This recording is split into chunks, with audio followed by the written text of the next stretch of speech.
our first guest. Essence magazine named her one of the Style It Girls of 2023, and this is why Sabrina Elba never, ever, ever, ever gets it wrong. But beyond what you see there, the world got to know her in 2019 when she married Golden Globe winning actor and People magazine's sexiest man, Idris Elba. Beautiful ceremony in Morocco. But there's so much more to her story. In 2020, she was appointed as the United Nations Goodwill Ambassador, advocating for investment and empowerment of rural communities. I heard you say, wow, see, you just thought she married a cutie. There's so much more to her. She's been working to end hunger and fight climate change. Her impactful philanthropic work has taken Sabrina to countries like Kenya, Ghana, Sierra Leone, and it earned the Elbas a Time 100 Impact Award last year. And now she's a boss, building her own skincare brand, Sable Labs, over the past few years as CEO. With all eyes on Sabrina, she is using her platform for good and empowering so many others. Please welcome for the first time to our show, model, entrepreneur, actress, philanthropist, Sabrina Elba!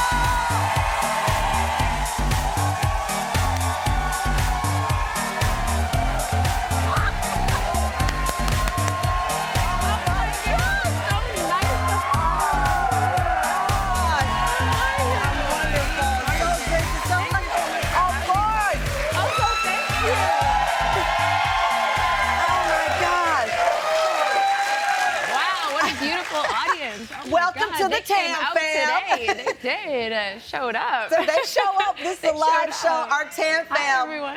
Because the heart of our show, Sabrina, is that our audience at Tam fam, we love strong women, independent women, women uplifting other women.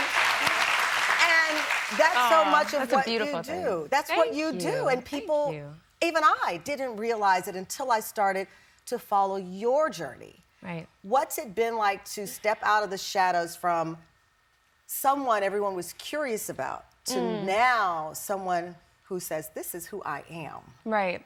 Well, you know, I don't ever feel, and he never made me feel like I was in a shadow. He always was the most encouraging, heavy dreamer, said, if you want it, go get it, go do it. I think I realized that. Yeah. That's nice. He's a good egg, he's a good nugget, but and I realized that people tend to put women in boxes. If you dress a certain way, you do a certain thing.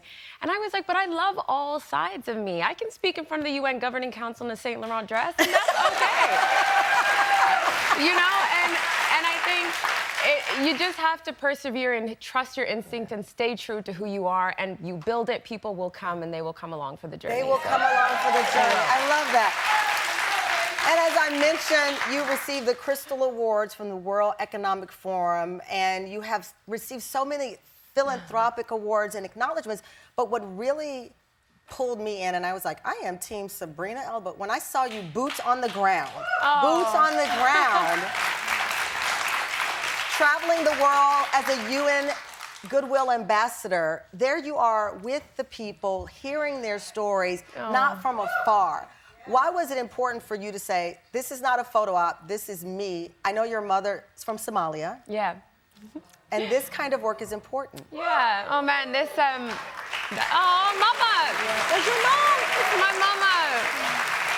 That is a powerful woman, everyone. But, like, that video you played of us on the ground, that actually makes me emotional. That was about 3.5 years ago now, and my life changed so much since I went to that community, and I feel the work that we do on the ground. I always say as a UN Goodwill Ambassador, it's not about speaking for, it's about speaking with, and you don't know who you are supporting until you are with the people. And it's about championing their stories. They know what they need. And for us, the work has been about breaking down these narratives around Africans. Yeah. I grew up African in an area where I was the only one. I was the only girl in my high school. Back when it wasn't the cool thing to be, and I got nicknamed like terrible things because there was so much poverty on TV that showcased Africans as waiting for a handout. And I remember when I went to that community, I was like, this is the Africa I know. This reminds me of my family. This reminds me of my mom. People who are so People who are so hardworking, who just need an investment, they are just victims of circumstance. They are absolutely amazing stories that, you know, we got to hear and see. So then I have the privilege to take those stories with me to heads of state and show them why this funding matters. You say so much of this comes from your mother. She moved from Somalia before the war. She did. She moved just before the Civil War broke out. So she was the only one. She married my dad. She's hot. She's hot. She married my dad really young. He was an engineer. He went to Canada. So she left her whole family. She's thinking, all right, I'm far away. And then she sees the war break out on the news. Could you imagine all her siblings, her whole family's back there? So since I was young, I could remember her wanting to go back and do what she could to kind of restore this memory of Somalia that she remembered. And I think now the philanthropic work that I do is subconsciously so kind of brought into me from her. Like, it's just passed down from her. It's conscious. I mean, everything you're doing is conscious work. And sometimes I think we feel that it's subconscious, but we have a lot of wonderful guests on the show, and I am always impressed by the words and the actions. And as you said, you needed to be there on the ground. It's not just saying, hi, I'm Sabrina Elba. This is, I am here on the ground, another human, rooting for another human to have a better life. Yeah. A better life. And people forget, you know, people really do forget how important rural people are for our world. Rural farmers make up so much of the population. They feed 80% of the world. I mean, they really are hardworking people. They're the custodians of this planet. They protect the biodiversity of their regions, and they build economy. And through... the audience just gets it today. Our audience gets it. And I think people forget, you know, and the reason that we wanted to work in the agricultural sector was because we were a bit frustrated with aid as a cyclical cycle. There's a time and place for aid. You know, if there's a hurricane, we need immediate funds. But what are we doing for the long-term solutions for people to build resilience and adapt to things like climate change so they can then build a sense of entrepreneurship, independence, break down barriers, you know, build generational wealth? That's the change that we want to see. Wow.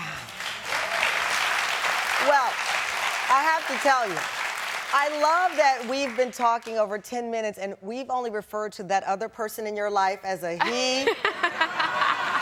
We've referred to him as a he or a we.